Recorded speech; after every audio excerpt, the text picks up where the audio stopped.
How are we, everybody? Happy Sunday to you, and what a Sunday it was. How many amazing moments, amazing games, amazing matchups did we have? Today was one of those days where we are reminded why we are football fans.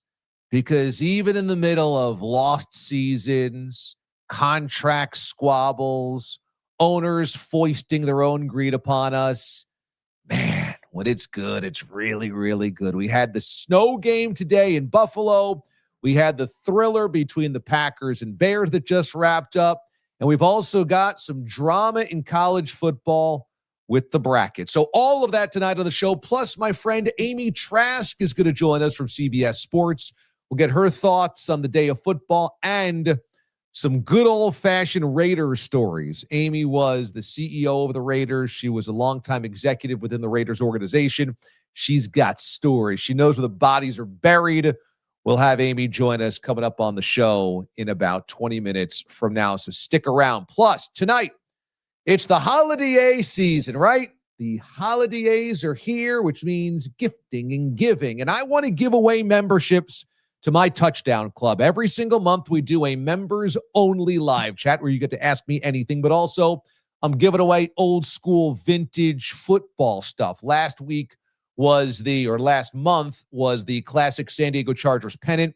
So I'm giving away 5 more memberships tonight. 5 more memberships tonight during this show. So how do you become eligible for them? Do me a favor. You got to go in the chat, okay, on a desktop version. So if you're on your phone watching right now, you got to make sure you flip over to the desktop version. If you're in front of a laptop, that's very good. Go down to the bottom of the chat. You'll see the $sign, okay, the money sign. Hit the money sign. Then hit memberships, okay? And then there's 3 dots in the right-hand corner. Click on those. And make sure accept gift memberships is slid to the right. You'll see that setting.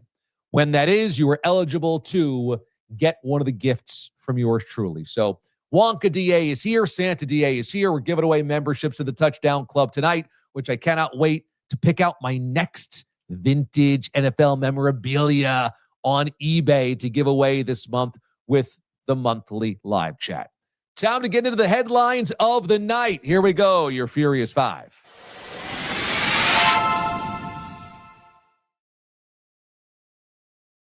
Let's start with the Packers and Bears.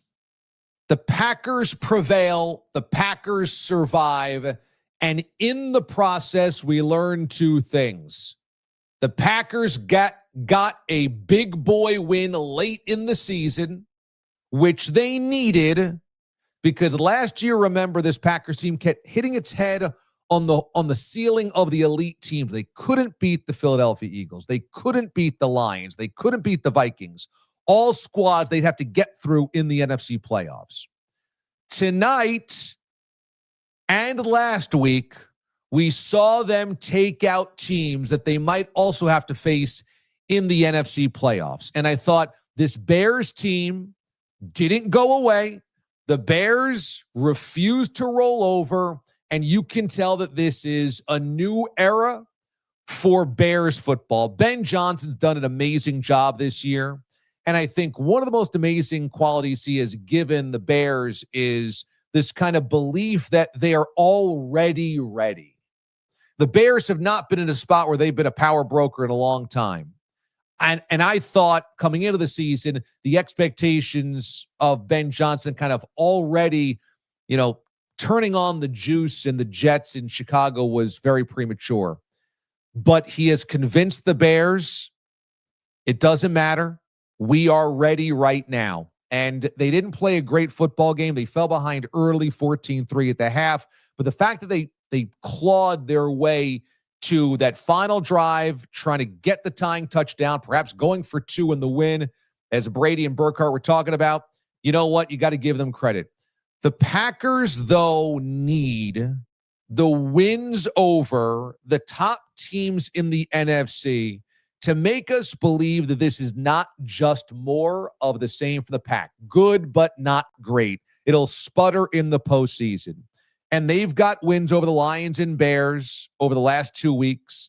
And I think that they really had to not only win those games, but do it the way that they needed to do it, which was power running the football and a couple of good passes, good decisions by Jordan Love. They got that tonight. Love early was much better than he was in the second half, but creating some offense with the pass, very important for Love in that situation to show that he can do so, because it's always felt like there's been a bit of a ceiling above Jordan Love in some big games and some big moments. So a good win by the Packers. They ultimately prevail. Again, a good effort by the Bears, and thankfully that game that had a lot of expectation going into it did live up to the hype. Nice job by the Packers getting the dub and moving into a power position, a pole position in the NFC playoff standings. They move to 9-3-1. That pesky tie that they have is going to screw something up here. As we all know, the ties always do. In the NFC playoffs, Rams with the easy victory today, and Arizona moved to 10-3. Packers half game back at 9-3-1. Eagles are 8-4, and the Bucs, with a terrible loss today against the Saints, are still in first place in the NFC South at the moment. Panthers with the bye at 7-6. We'll get to more on the NFC playoffs coming up here in just a little bit. But let's talk a little college football. Now over to the Furious Five, second story on the night. The committee ends up looking silly with playing this song and dance with Miami, Notre Dame. Miami's not in the conversation. They're not in the picture. We're not measuring them head to head. Then suddenly we're measuring them head to head with the final rankings. And here, two idle teams end up jumping positions as Miami hops ahead of Notre Dame, neither one of which played this weekend. It doesn't make any sense. As long as you keep coming to us week by week and acting like you've got rationale, when that rationale gets thrown out the window on the final standings, you look foolish. What we should realize by now is that the selection committee's every week update is simply a silly television show. And it really has very little bearing on the ultimate rankings. Okay. And I think what we saw was they're going to try to rationalize and explain away a lot of their inconsistencies over the course of the lead up to the final rankings. But in the final rankings, they need to get it right. And ultimately, they'll do whatever it takes to get that right. Everything before that is kind of just, window dressing. It really doesn't really mean much. And I think that what we learned was that whole weekly lead up to the final rankings is right now completely stupid. Just totally dumb for the committee to keep telling us something that they don't actually do when the rubber hits the road. So the committee has egg on its face. But how pathetic is Notre Dame? We got jumped, so we're not going to play in a bowl game. We're taking our football and going home. At its very essence, Notre Dame refusing to compete in the bowl system is the biggest hypocrisy of all time. It is so hypocritical because at Notre Dame's roots, 100 years ago, more, they had to play anywhere, everywhere, because they were judged against because they were Catholic. So there was a lot of schools, a lot of programs 100 plus years ago that said, we're not playing Notre Dame because they're Catholic. It was open anti-religious sentiment. We're not playing them. And so Notre Dame had to go on barnstorming tours and say, we'll play you there. We'll play you there. We have to prove that we are good enough. We will prove to you where you want to play. We'll play you there. Notre Dame had to build its brand on proving those people that took their ball and went home were wrong. And now, the exact opposite. We were screwed, so we don't want to play your game. We don't want to prove it. Pathetic. It's so small and pathetic. And, Notre Dame likes to act as though it plays by its own rules, but this is truly foolish. This is truly petty and silly and nonsensical. Because what are we really arguing here? That you were the 10th best team in football and that at number 10 you got screwed? We're talking about feeling this put off, this put out, this jobbed when you've got multiple losses on the season? I mean, this isn't the BCS where only 2 teams get in.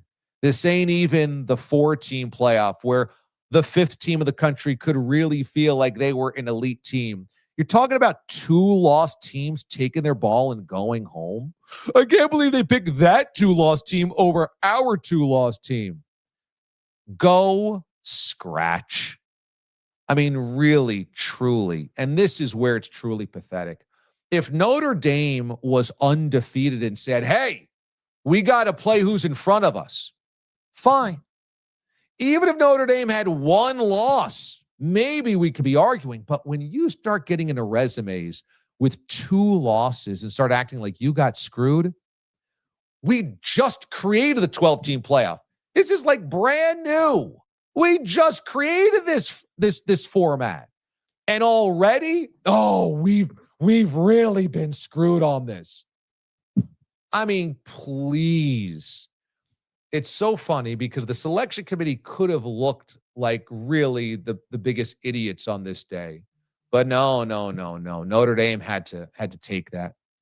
Notre Dame had to then take that trophy. We want to look the silliest. We want to look the childish. We want to look the most ridiculous and cheap. It just is so hysterical that here is Notre Dame. Oh, we certainly have to play by a different set of rules. I mean, academics. We just can't accept the same kids that you can accept. There's a much higher standard here. Touchdown Jesus, we are touched by the spiritual side of things here. We are the history, Newt Rockney in this building. Look, it's much different. We can't even really be in a conference. We need to do our own thing. We have to have our own television contract. We might dabble with the ACC, but we'll date. We won't marry. We'll hook up, but we're not ready for commitment because we need to live our own lives.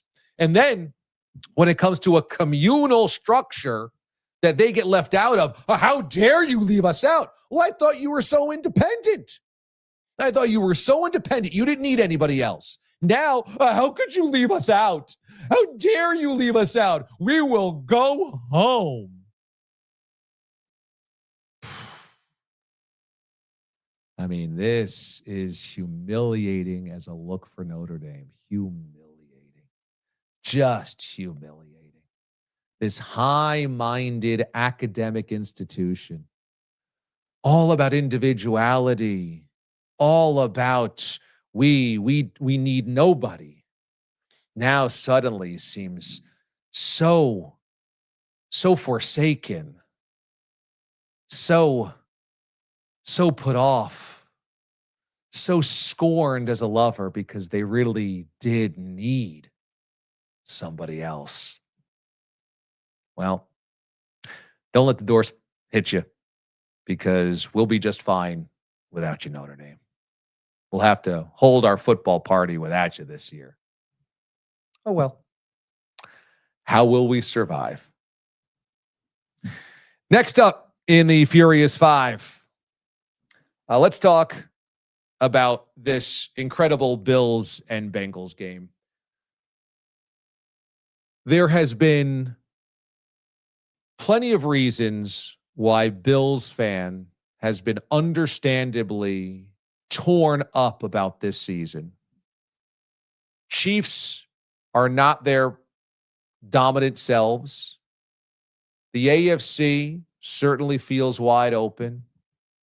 Josh Allen's in his prime.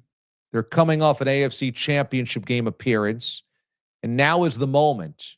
And here they are scuffling this year, losing to the likes of the Dolphins. The Dolphins.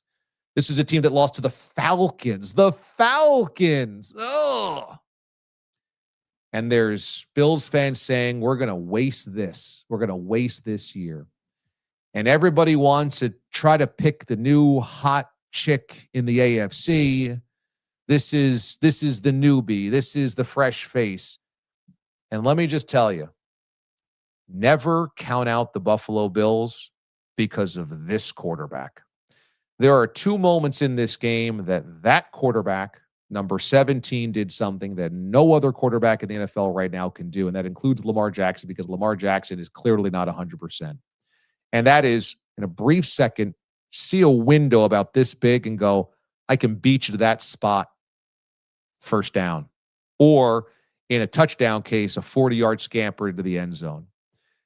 That Bengals team led by 10 points with 7 minutes to play, and Josh Allen took it to the house from 40 yards out. And I think he's the only quarterback in the league that could have done it at that moment. And he saw the briefest of windows, and he had the pocket collapsing and said, I'm going. And he just bends his shoulder a bit, and then he's off. And he beats everybody downfield for a touchdown and brings them to within 3 points. And it's a massive moment of the game. Now, the Bills then need to be bailed out the next drive because the Bengals are going down the field up 3. It looks like they're going to score again. And you have the pick 6 back the other way, which is a great moment. But that touchdown by Josh picks up the crowd, and suddenly they're within 3 again. And then to ice the game on 3rd and 15, all the Bills are probably looking for there is don't stop the clock. So just make sure that, you are running the football, keeping it on the ground, completing the pass, what have you. And Josh on 3rd and 15, again, sees it, goes. They're going to have to punt that football away to Joe Burrow, who's put up 34 points on the day, and just one of the previous drive right down the field in 50 seconds to score 7. You're going to punt that ball back to Burrow and feel good about it? No. But Josh takes it to the first down, 3rd and 15 of the game is over. An absolutely enormous moment in the season for the Bills. No matter where the Bills play, and likely it'll be on the road unless they can beat the Patriots next week and catch them in the division, they will have a chance to beat everybody because of that guy. That guy. And in many ways, I feel bad that this game between the Bills and Bengals had to happen this week for Joe Burrow, because I would have liked to see him have a chance of the postseason right through week 18. I mean, Burrow, now, 2 interceptions notwithstanding, Burrow threw those picks, and the pick 6 to Benford is a weird shovel throw, and that's a mistake by Burrow, and he's got to eat it. He's got to own it. But it just feels like Joe Burrow deserves more of a running start to come back and save the season, rather than inheriting 3-8 and having to run the table and having one of those games right out of the chute be at Buffalo. The rest of the way, these are very winnable games for the Bengals. Ravens, Dolphins, Cardinals, Browns. They can absolutely win all 4 of those games. But with a 9th loss today, it certainly feels like an elimination. Maybe not. I mean, the Steelers and Ravens certainly have the potential to go 8-9, and then you're talking about ties and tiebreakers, etc. But this game, I was like, boy, it would be really cool to have this game later in the season for Burrow, or this challenge in front of him later in the season, because you almost feel like, you know what, he deserves better than to, with a month to play, already basically be eliminated from the postseason. He is that dynamic. He is that good. And that team is that exciting when he's under center. Vegas knows something, by the way. Vegas, despite all the ups and downs of the Bills, have kept the Bills remaining the best odds out of the AFC to win the Super Bowl ever since the last 3 weeks, I think. The last 2 or 3 weeks, Vegas has kept the Bills as the number 1 AFC team to make a Super Bowl. I mean, they're telling you it's a crazy field this year, and there's a nuclear super weapon named Josh Allen, and nobody can match with that. when we get to the postseason. Doesn't mean that the Bills win all of those games. It just means that they've got a shot at every game that they will play because of that guy. Next up, the Seahawks.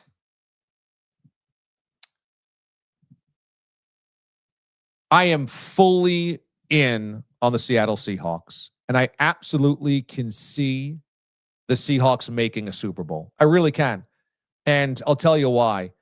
The Seahawks ended up going on the road to Atlanta today and just picking the feathers off, to borrow a metaphor, the Falcons. And the Falcons are dreadful, and the Falcons should fire Raheem Morris. And the Falcons are starting Kirk Cousins these days. And so, they're down to the last gasps of the season.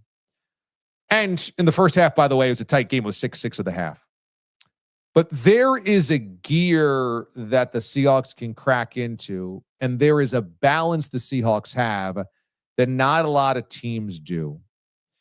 They have an elite defense, and I don't think they're getting the credit they deserve on defense because the Texans have been tremendous. Myles Garrett has had this amazing season. There's been some other really good defenses. I don't know if the Seahawks are getting their just due. I think people didn't expect the Seahawks to be great this year, and so it's caught some people by surprise. Darnold has been very good aside from a couple of games where he's turned the football over a lot, and you can't erase that, but he's been very good for most of the season. 2/3 of the season, he's been very good. Again, 3 touchdowns thrown today. And they can run the football. And when it's not Kenneth Walker, today was Zach Charbonnet. They go 2 or 3 deep with how they can run the football. And this one got out of hand. And so, it's not completely fair to say, the Seahawks are great based on a team that they play that's trash. But I just think that the Seahawks at 10-3, they don't get the love the Rams do. They haven't been drama-filled like the Eagles. They haven't been the sexy story like the Bears.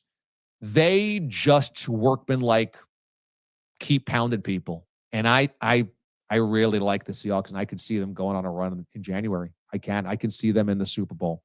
The NFC is fascinating because it feels like you've got 4 teams that are really good in my estimation, all of which can beat one another. And maybe there will be some light work at the bottom with some of the wild cards, but Rams are really good. If the Eagles could get their stuff together, they'd be really good. Seahawks are really, really good. The Packers are really good. There's good teams. And the Bears might be, the Lions, if they got hot at the right time. The Lions kind of feel like they have some holes, and it's going to be tough to fix in this final month of the season. But there's I think, a lot to like about the Seahawks in this year's playoffs. And I would say that I don't think it's the Rams than everybody else. I think the Rams are probably the best team of the NFC, but I don't think the gap between them and some of those other squads I mentioned is that huge. I really don't. And finally, in the Furious Five, the Baltimore Ravens, the Isaiah Likely call, and the widespread frustration with this situation today, where Likely catches the pass, he's in the end zone, he takes 2 steps, he's holding the football out, and it gets popped out by Porter, and they say no touchdown, and this is a massive moment of the game. Ultimately, the Ravens don't score on that drive. I think the rule was actually called correctly in this moment, in this play, which means that the rule feels wrong. When you have a player catch a pass in the end zone and take 2 steps in the end zone with possession, that should be a touchdown. I think we can all agree on that. That feels like a touchdown. That looks like a touchdown. That is a touchdown. Likely catches a pass. He has possession. He's holding it like this, 2 hands of the football, 1 step, 2 step. That's a score. But for everybody that says the Ravens got screwed, the game is rigged, yada, yada, yada, the rule is 3 steps. It's the rule. It's 2 steps and then a football act. So the football act could be tucking it. The football act could be going to the ground. the football act can be a third step. But what we've always been trained as 2 feet down possession, 2 feet in bounds in the end zone is a touchdown, actually doesn't apply here. It needed to be 3 steps. Look it up. That's the rule. It's 2 steps and a football act. 2 steps, and that would mean a third step. And Steratore talked about this in the broadcast, which means that rule feels stupid. It really feels stupid because now we're talking about 3 steps. I think they got the call right, but the call feels wrong, which means the rule, once again, football move and interpretation of what's a catch and what's not a catch and what's a football act and a football move. Today's NFL. All right, that's your Furious Five. Let's get to our very special guest tonight. She joined me throughout my years on CBS Sports Radio as a colleague within the CBS Sports Company. Let's hear it for the wonderful Amy Trask, everybody.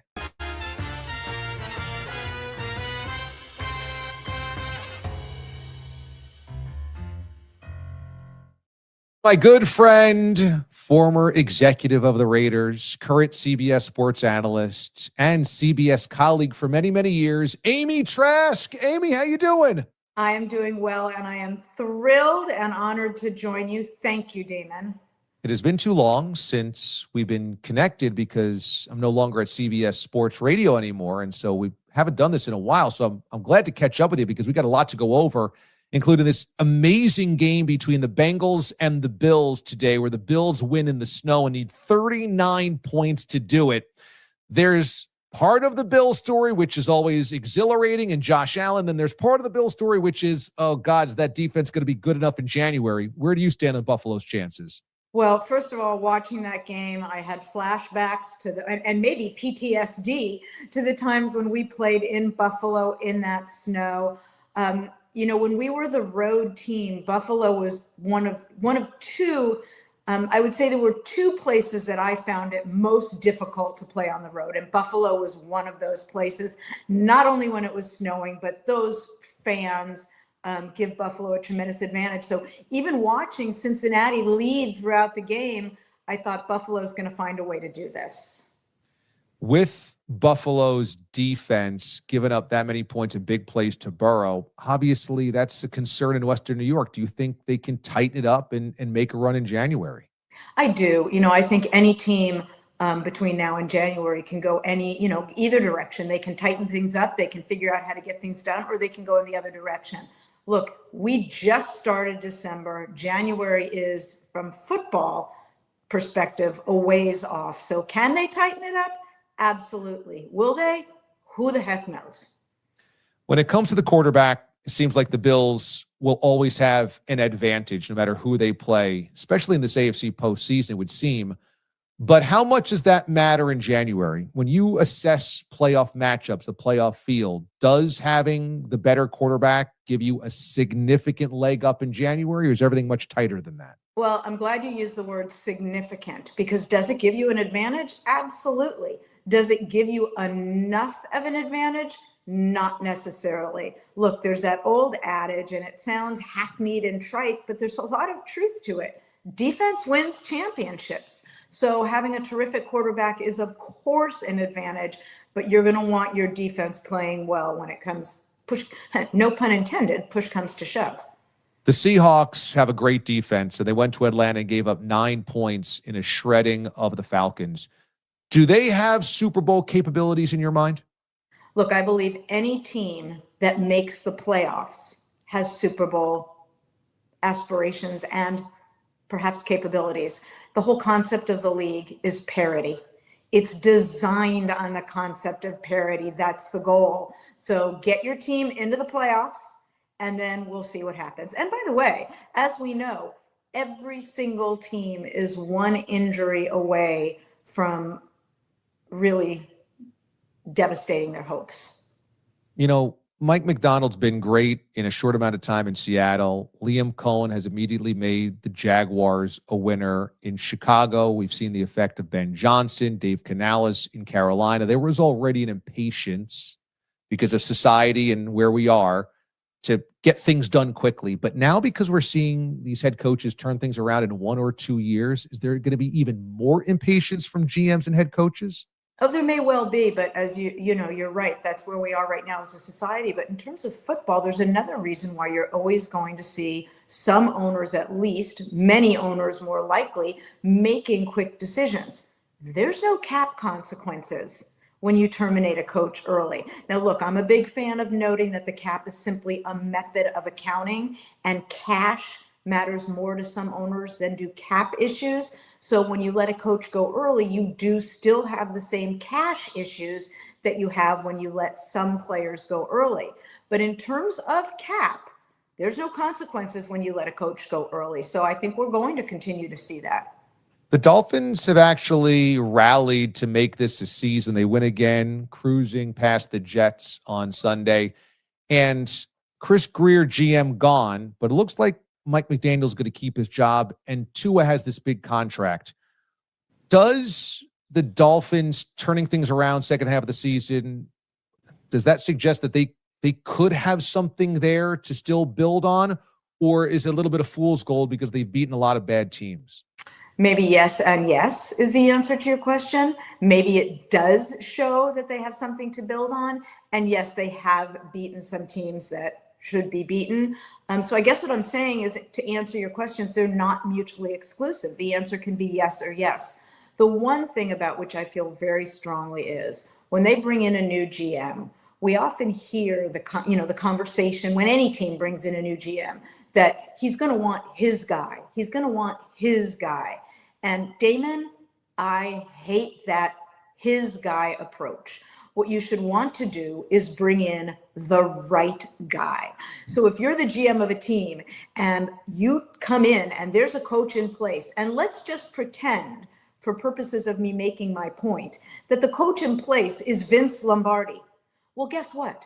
Don't worry about getting your guy. Vince Lombardi should be your guy. And, I used an example that's very easy, but the point is, when you're a new GM, worry more about getting the right guy than getting your guy. And if this does turn out to be the right guy, then keep him.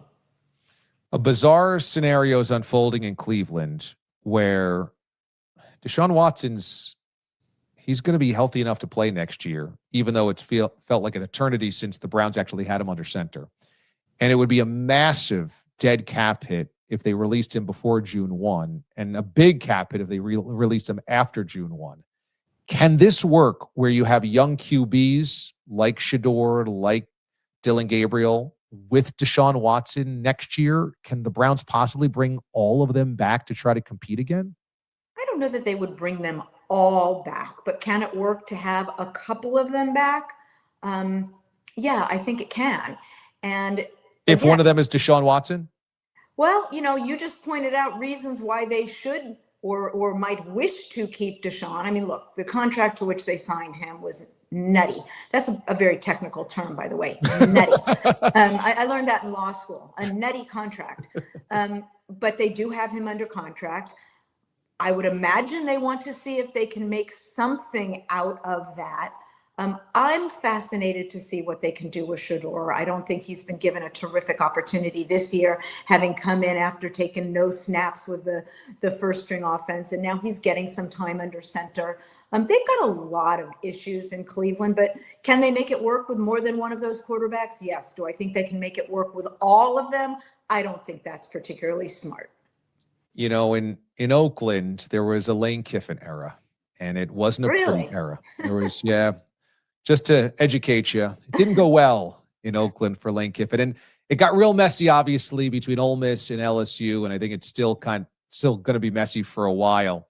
When you watched the Lane Kiffin saga unfold this time around, what were your thoughts? Because you had a front row seat to it a decade and a half ago.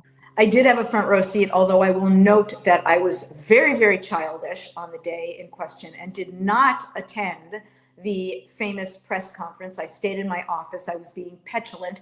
Not that Al was terminating Lane, but in the manner when everything was unwinding. And I will let you know one more thing before I answer your question. I did not know until I was sitting in my office watching that press conference from upstairs on our internal camera. I didn't even know we had an overhead projector. I didn't even know. So, the press conference comes on my screen and all I see is they can't even do this right. Our sponsor logos were blocked. And then one of the guys with me said, "Is that an overhead projector?" I didn't even know we had one. And I'm very proud to say that after that whole episode was over, I hid it. So I don't even know if they took it with them to Las Vegas when the team moved. But as to Lane right now, do I think what unfolded with respect to leaving a team before the season is over is correct? Absolutely, positively not. That's not unique to Lane, however. I believe the college system is broken in the following regard. Coaches should not be permitted to leave their teams while there are still games to be played. I think that players absolutely, positively have the right to transfer, should have the right to transfer, but not while there's games that remain to be played. So I think the whole system needs to be revamped so nobody can move, whether they have games remaining or not, until all games are played. And that way the playing field, so to speak, will be even. So do I think it was right that Lane left while his former team had games to be played? No, I don't. Do I think that's specific to Lane? No, I don't. Do I think the college system is broken? Yes, I do. Take our audience behind the scenes on the day that Al wants to fire Lane Kiffin. What's going on and why are you in your office going, I'm not going to be part of this? Well, it wasn't so much not being part of it. I mean, I guess I was really just being petulant. I understood why Al wanted to terminate Lane, but I just didn't like the way the whole thing was unfolding. If you're going to terminate someone, terminate them. The whole thing was unfolding in a very what I considered unprofessional manner. Everybody, and I'm not putting that on Al. I mean, Lane wasn't behaving in a grown-up manner. The organization wasn't. So Al decided, and a few weeks before when Al started playing with the idea, like, I'm going to terminate him, I said, so then do it. What are we doing here? Then, make a decision and implement the decision professionally. So it all keeps unwinding and winding, and there's going to be a press conference to terminate Lane. And Damon, I was being a child. I was being like the little kid who refuses to come down to the dinner table. And I just stayed up in my room, and a couple people from our finance department joined me. We turned on the internal TV and the press conference starts, and I see Al sitting there. And behind you at a press conference was normally a big, I don't know what they call it. It's one of those things on the wall that has all your sponsor logos. And now I get all upset because, oh my gosh, we're having a press conference and the sponsor logos aren't even showing. And one of the guys with me says, wait, that's like a movie screen. What is that? And we realized that there's an overhead projector there. And as I said, I didn't even know we had an overhead projector. The funniest part of this whole story is we have the press conference, just all hell breaks loose. I'm involved in cleaning up the mess on aisle 3 for about 5 days. And after things settled down, I said to my husband, all right, I am going to find that overhead projector and I am going to get an axe and I am going to smash it into smithereens so it can never be used again. And my husband looks at me and says, oh no, that baby's going to Canton. So I did what was next best and I hid it. I hid it in the Alameda facility so it could never be used again. I don't know if they ever found it before they packed up and left Oakland. Al fired a lot of guys and he never used an overhead projector. So there was something very unique about Lane. You said that Lane was being unprofessional. What was it that set Al off so dramatically that he said, no, I'm really going to make an example of this one? I just don't remember anything in particular, Damon. They were just like, they rubbed one another the wrong way. Al would say things to Lane or suggest things, and Lane would push back in a manner that irked Al, and Al irked Lane. And I can't push to any one thing, but someone once told me at the outset of my career, Amy, you're going to have to fire people. And if you fire people, you just do it effectively, professionally, quickly, and none of that happened with Lane. And again, I don't fault Al. I certainly don't fault Lane entirely. The whole thing just was a bad meltdown. And as I said, I didn't even know we had an overhead projector. Last week, you and I connected on social media because I celebrated Bo Jackson for his birthday. I think he turned 63 years old. And Bo, for so many football fans my age, is kind of our icon, our legend, our cooler than everybody else. And it's because he was powerful and fast and sleek, and he looked cool and played baseball too. And probably also because he was only there for a short amount of time and then gone, and he just seemed like a superhero. But you also said that there was an amazing story that you had about Bo in your Raider days. And I don't know that I necessarily should have called it amazing, if that's the word I used. It's just an extraordinarily fun memory for me. And it was a very fun and funny story at the time. We drafted Bo in '86. I hadn't been married for very long when we drafted him. And the reason I share that is the story is going to unfold. It'll make sense. So one day I'm walking through the lobby of our building, heading up to my office, and Bo is being interviewed by a reporter. And I hear the reporter say to Bo, look, we know you're terrific, football and baseball. Is there any sport at which you don't consider yourself really good and maybe you're a little embarrassed to play it a little bit with friends? And Bo answered very honestly and said, that he didn't think he was very good at basketball. And then he continued and said, I can dunk and everything. So as I noted, I had not been married very long at the time. So I hear that and I go up to my office and I call my relatively new husband and I said, can you dunk? And he says to me after a bit of silence, oh, absolutely, I can dunk. Just give me an 8-foot rim. So that was my welcome to Bo, and he could dunk, and my husband saying, oh yeah, I can dunk. Just give me that 8-foot rim. So that was one of my fun Bo stories. The other Bo story is he was in an all-star game, as you know, when he was playing baseball, and it was down in Anaheim. And I think that's the one in Anaheim. And we were there. And, Bo hits a home run and it just goes over the wall. So I'm at a charity at a fundraiser a number of years later. And I walked over to a group of people and they were discussing that game. And I make a comment about, I can't even believe the guy managing the team batted Bo where he did. Like, why did he even have Bo at that place in the lineup? And I'm going on and on and on. And the gentleman with whom we're all speaking is looking at me like this. It was Tony La Russa. He was the manager who placed Bo where he did in the lineup. So those are my two fun Bo stories. Of course, a tremendous, tremendous player, but also just a tremendous man. As good as he was on the field, every bit as good of a human being off the field.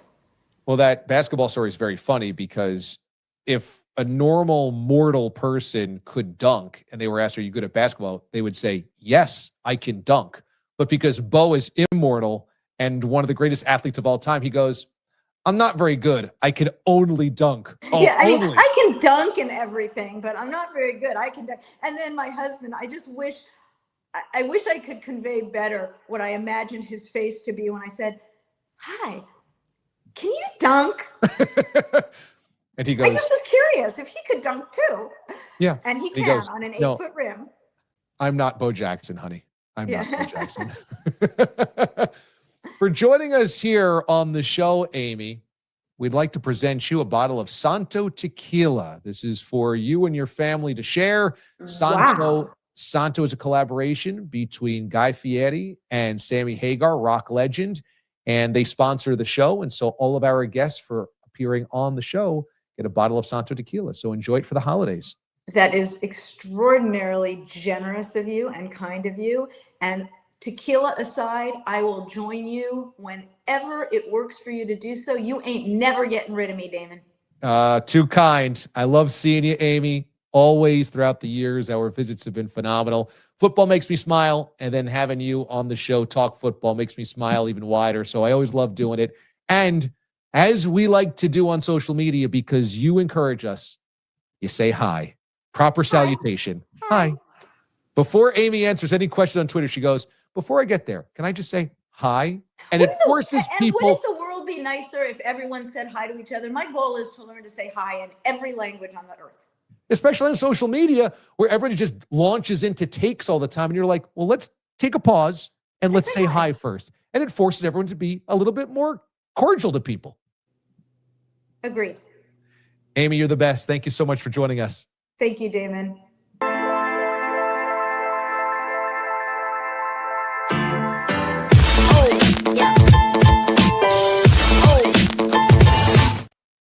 Add Amy Trask to the guest house here on Watch DA Live. We've had so many awesome guests. How about the insiders over the last couple of weeks? Diana Rossini, The Athletic, Ian Rappaport, NFL Network, Jason Lockenfora, and now Amy Trask. What a month it's been from the guest list. Love it. We are on a hot streak, a heater, as they say. Okay, it's time for Santa DA to continue giving away stuff. We just gave away a bottle of tequila, Santo Tequila, to Amy Trask. Let's give away some memberships here. Memberships mean you now become part of the Touchdown Club, which means you're going to get all the exclusive videos for members, plus all the DA member live chats. And the live chats mean you are in the running for the monthly prize of vintage NFL swag. So make sure you are eligible to accept a free membership. Memberships are $3.99 a month. So this is a good month for you to win it. And then you can have a free month on us. And if you like it, you can keep going with us. But go down to that $sign at the bottom of the chat. Okay. Then hit membership. And when you hit membership, there's going to be 3 dots, vertical dots. Click in the right-hand corner with those dots, and you'll see slide over the scale, the slider that says accept gift memberships. If you don't get that, you're probably on your phone. You have a mobile version of this, and you got to be on the desktop to make sure that you can switch over that setting. So let's give away some memberships right now. Thank you, everybody. And thanks to all the members that we already have as part of this wonderful channel.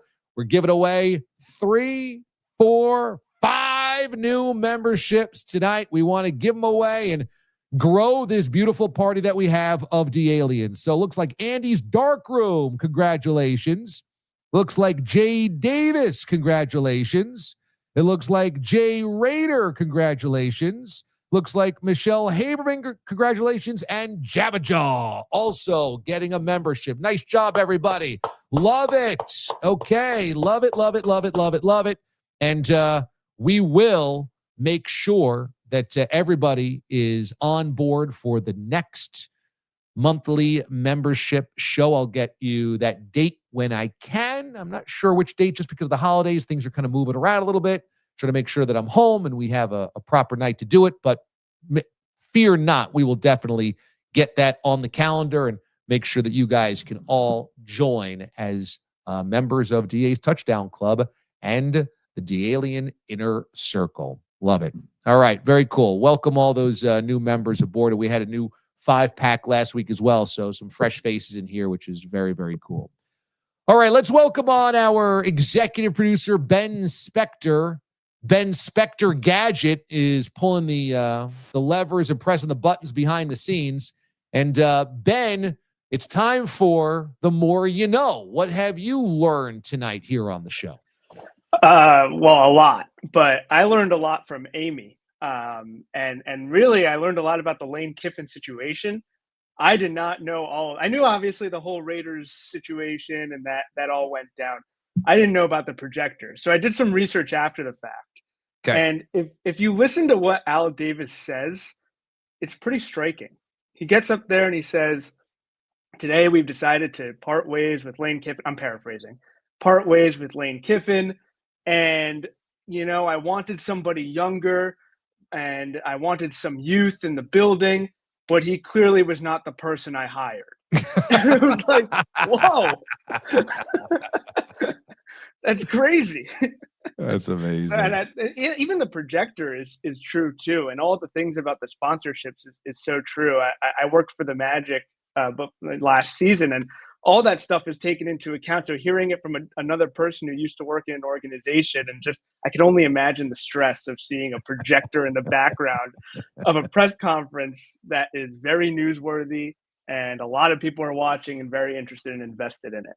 No doubt. I know the classic overhead projector story is a good moment in time where we all recognize, oh my God, Al Davis has really truly lost it. And God, how much does he hate this guy to where he would bring up the evidence that he needed to support the firing of Lane Kiffin?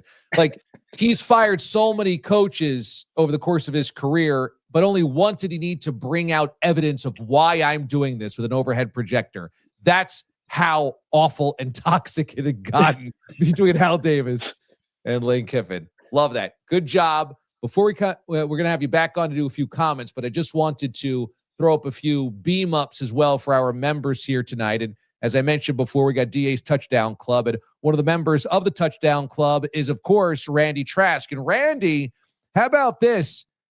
He tweeted this out on National Cookie Day. The toughest choice you'll make this weekend: Randy Trask chocolate or Randy Trask peanut butter. Vote below. The website has both, just saying. And there is the peanut butter and the chocolate. I can tell you that Randy, who has his own soft baked cookie company, they're both delicious. He has stocked me well, fed me well, and I keep them in my car because when I'm driving home from the show and I need a little sweet treat, there you go. It's perfect. When I go pick up AJ from daycare, perfect. So I always have a sleeve of these soft-baked cookies, and Randy Trask in Ashtabula, Ohio, has delicious soft-baked cookies, so I want to give him a shout-out, and a loyal member and a D-Alien Hall of Famer, so hopefully you celebrated well, Randy. By the way, Randy is up at the craziest hours ever. I thought I kept crazy hours. You know, I wake up at like 4 o'clock in the morning to go into the studio, and Randy will have texted me like 5 minutes before I woke up. Like, dude, you're up before I am? I mean, you're a monster. So there you go. Soft baked cookie day. How about this? Dan in Buffalo sent me this. And this is from today's game. How about Bills Mafia here? This is a guy that has Josh Allen's jersey tattooed on his back. And in the middle of a snow squall day, which looked frigid, looked freezing, he has cut open a hole in the back of his shirt and the back of his vest or jacket or something, just to show Superman on his back. That is a very aggressive move, and only Bills Mafia could pull that off. Plus, he's also rocking Zubaz pants. So is there anything better than this? And Dan is, I'm sure, going to the game and saying, DA will love this. So thank you, Dan in Buffalo, for sending me this photo. I got all types of glee out of seeing this. Only Bills Mafia would try to pull that one off and do it so well. And then finally, how about this? This is Audi Man in Montana. He's AKA Lagerfowl on the radio as we do the morning show on Mad Dog Sports Radio. And he sent me photos from the FCS playoff game in Montana. So how about that? We don't oftentimes get photos from a Montana or FCS game. Looks like a packed house, jam crowd. They love their football in Big Sky Country. Thought this was cool out there with the family and friends. I thought this is awesome. Montana brings us some action here with the beam ups tonight on Watch DA Live. So nice job, everybody. Appreciate you. And I want to encourage you to keep sending me stuff of how your weekends are looking. What are you doing? What are you up to? And we'll feature them here on the show, especially the members of the Touchdown Club want to hear what you're doing, want to see what you're eating and drinking. We'll make sure that we get you some run here on the show each and every week. So good stuff. You could always send it to me on any of my social media platforms. And as I said before, you could always hit me up as well on email that we always put out there as well. Hit me up. That is thedashow912. That's probably the easiest way to get a hold of me at gmail.com. Okay. So thedashow912 at gmail.com, and hit me up with pictures or questions or videos or whatever. We'll put them here on the show. Speaking of beam ups, Ben has his favorite comments on the night as things are just underway in Kansas City. as the Texans and Chiefs have Sunday Night Football. I'll keep you updated on that before we wrap up here on the show. But when we go to a few of our listener comments and beam ups tonight, Ben, what do we got? All right, this was I did some searching on this one. So this was the first thing that I saw that caught my attention about putting newborns through cardboard tables, Bills Mafia. And I didn't know that this was a thing at all. So during Amy's interview, I decided to take it into my own hands and do some research. And I found video of this from last year of a Bills fan putting their baby through a small cardboard table. This is insane.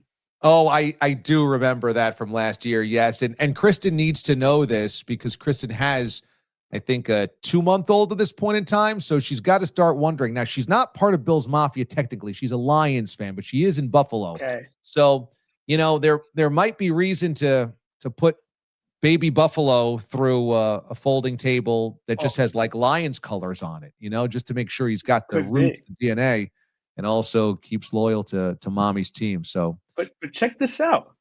Oh, you got the video. This is great. I got the video. It's like a ceremony.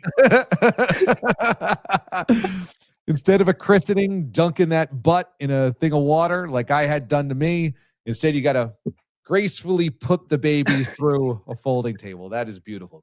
Chef's kiss. Well done finding that video. Very good. Another thing I want to talk about, big betting situation going on between Denver and Las Vegas. I could tell you're very excited about this. Guess who had the Broncos -7.5? This was one of my picks on the week of the Wizard of Odds on the morning show against Mikey Mush. And I mean, of all the things, Raiders trail by 10. Clock is ticking away. Then there's a penalty for delay of game from one of the Broncos laying on top of one of the wide receivers, the ball carrier of the Raiders, completely unnecessary, meaning it would line up a 46-yard field goal attempt at the buzzer.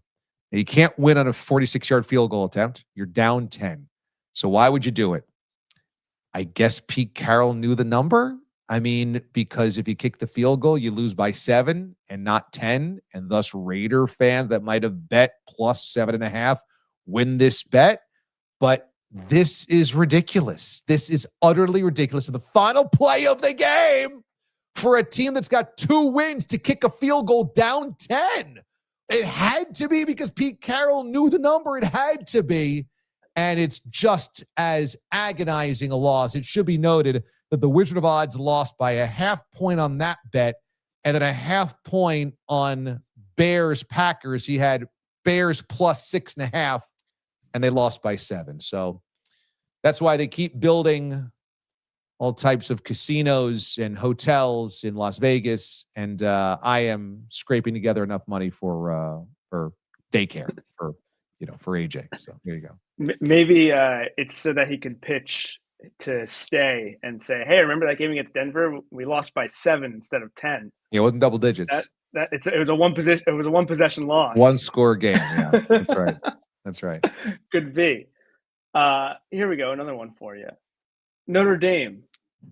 What do they need to do to avoid these situations in the future? Join a conference? I mean, that's the conversation every year. No, they just need play to better teams. Keep doing what they're doing and just stop complaining. They just look, if you're not in a conference, then you're not going to get that 13th game. And that 13th game can help or hurt. So it cuts both ways. It hurt Alabama. There's no doubt because Alabama got beat in the SEC championship game badly. They are not going to the college football playoff. But there's nothing to complain about. These are the rules of engagement. I mean, if you want a 13th data point, you can join the ACC. Obviously, they'd have you. If you want to join the Big Ten, they'd have you there as well. If you don't, you keep collecting all of your money. That's fine, but you just don't have any. You don't have a way to complain. Note if you want to not complain, win all of your games. You cannot lose 2 games and have anybody feel bad for you. I just think that's a complete and idiotic thing. And the idea that, oh no, now we have to expand the playoff. Why? Notre Dame lost to Miami, who got in over them. You got to beat Miami. Or then don't lose to Texas A&M the next week. That's it. End of discussion. You had games. You were great your final 10 games. Don't lose football games, plural. You're even allowed one loss, you would have gotten in. There's just no reason to complain. There's nothing they got to change. They're just being complete babies about it. That's all at the end of the day. There's nothing to change. You're just being a baby. I want bowl games to matter, but I like the playoffs. So I'm a real fence sitter in the whole college football discussion because I like both. And for them to sit here, I mean, some people disagree with me. I mean, UD fan thinks that the bowls are jokes, but I just think that bowl games, at least when I was a lot younger, like growing up in my childhood, like bowl games meant something, and that was a lot of fun. And bowls are different in the college football playoff, but for Notre Dame to sit here and say no to bowl games, I mean, it's kind of setting a different standard. And I just don't really appreciate it that much. I mean, some people don't have NFL careers. And what about a senior who just wants to play football and they're on Notre Dame and they just get one more game? That's completely wiped out the window. Also, you get practices out of it. Going to postseasons and going to bowl games, I think you get an extra 12 practices or something like that. So yeah, something like that. It benefits you to go to a bowl game and practice for next year. And of course, all it is stomping your feet publicly so that your fans feel vindicated or something like that. Like, oh, your frustrations are heard. We're protesting. This is a protest of the bowl games. Like, shut up. No, all that is acquiescing to your worst fans. The fans that think you got screwed are the worst fans because all you had to do was beat Miami. You played them head to head. Sorry.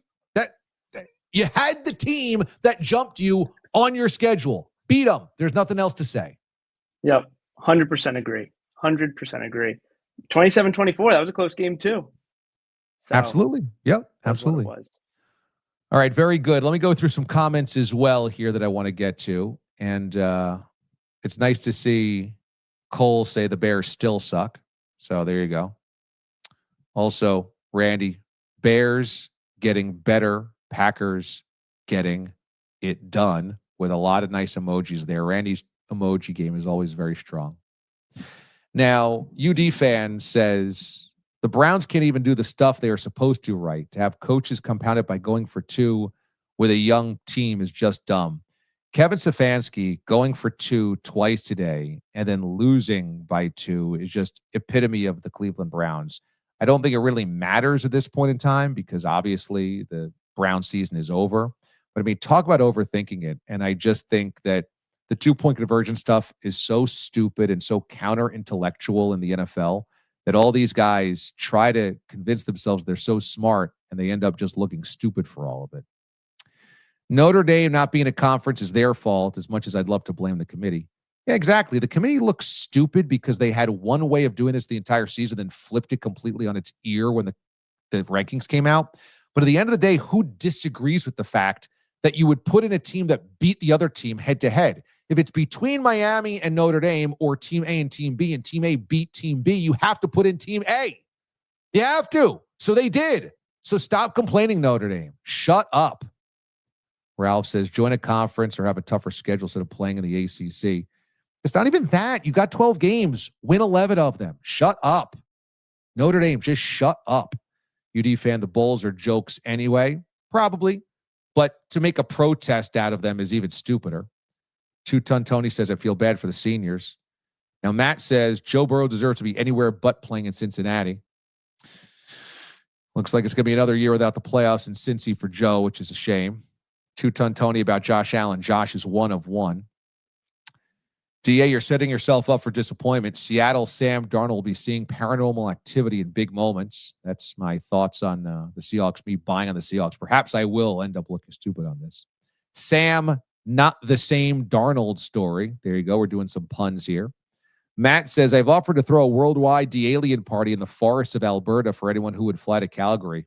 That offer still stands. Good to know. If you find yourself in Calgary, find Matt.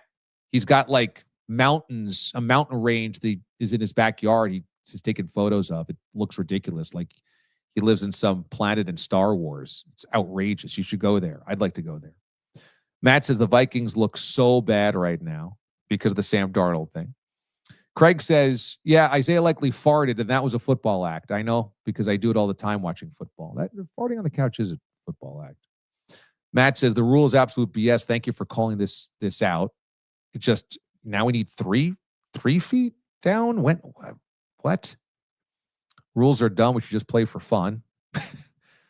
Wallace always has a good, clever remark there. Kristen reminds us this isn't even real snow yet in Buffalo. Yeah, that's just the light stuff, which I love. Is like blinding snow, which would cripple any other city. And there in Buffalo, it's like, just wait. We'll be fine. We'll be fine in the third quarter. Kristen says, I hate driving in it. I just know that Buffalo fans, having sat through much, much worse, a night game in January, for instance. Yeah.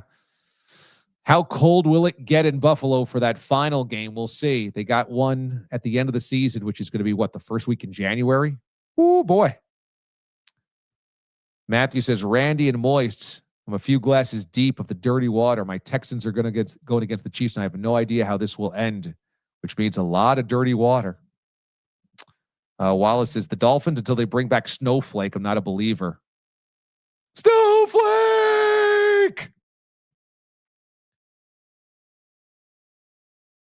Let's see. This is Moist.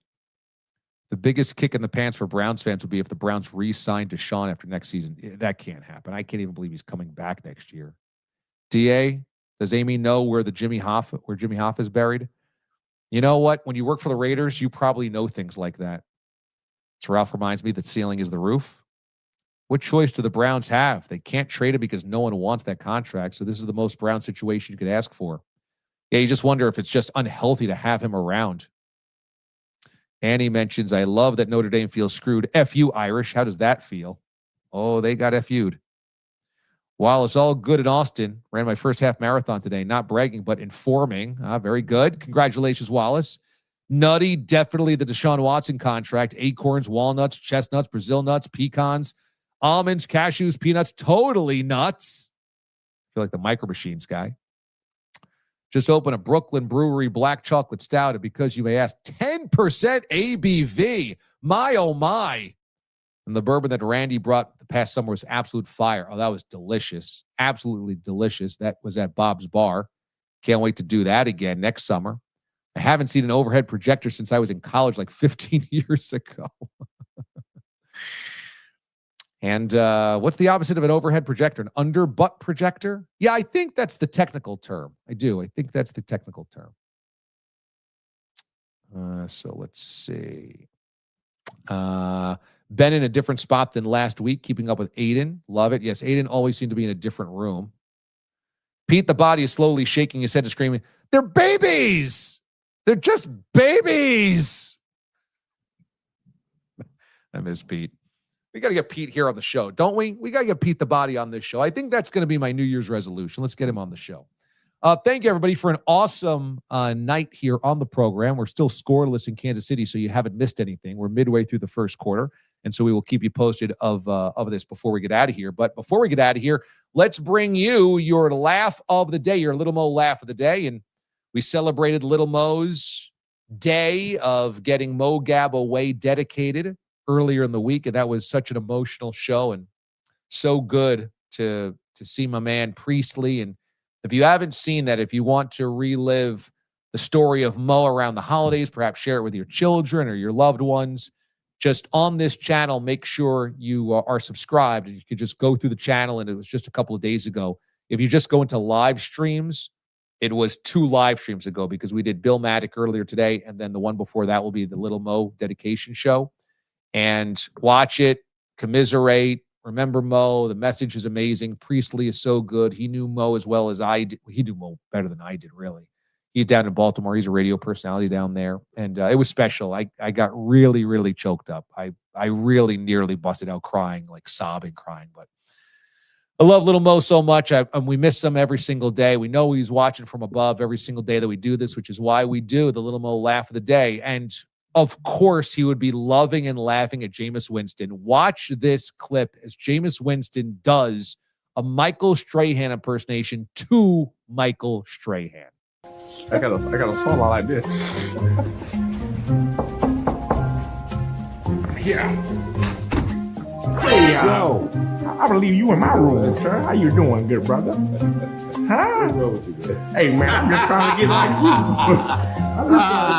How you doing? I was coming to see you, man. I'm trying to get ready to see you. I'm coming to see you. To teach you. What the guy? You got to talk like that? I got to be whatever I got to be. You've been built better. Yeah. You've been built better with a gap. You know what I'm saying? You people think I don't know what y'all do?